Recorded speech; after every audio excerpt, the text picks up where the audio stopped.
பெருமாளோட தந்தை முகனுக்கு தந்தை முகனுக்கு கந்தனங்க போற தீபம் காட்டவே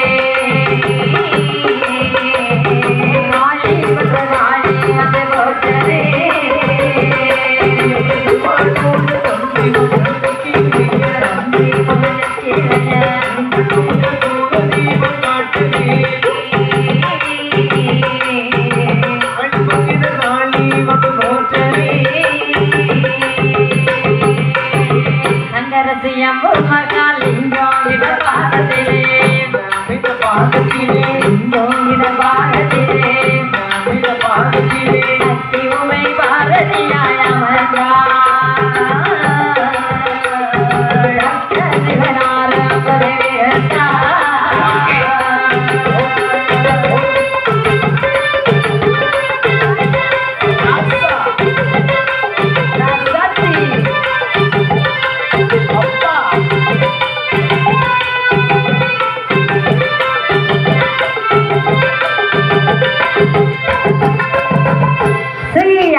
கைரேங்கர் என்னும் பர்வதத்தில் வீற்றிருக்க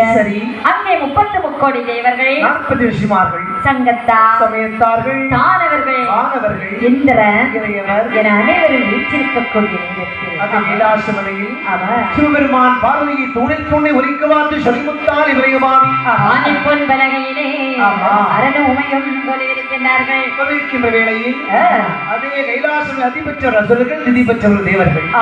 தேவர்கள் தேவலோகத்தில் வாழ்ந்து வருகின்றார்கள் சரி பூலகத்திலே மனிதர்கள் வாழ்ந்து வருகின்றார்கள் பாலலோகத்தை அசுர் வாழ்ந்து கொண்டிருக்கின்றார் சரி என்ன நினைக்கின்றான் சுவாமி நாம் தினந்தோறும் செத்து பிழைத்துக் கொண்டே இருக்கின்றோம் ஆனால் இந்த தேவாதி தேவர்களை பார்த்தாயா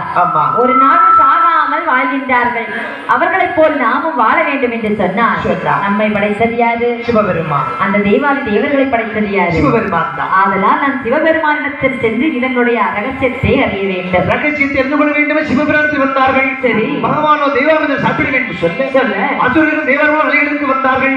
எப்படியும் அமிர்தம் அடைகின்றார்கள்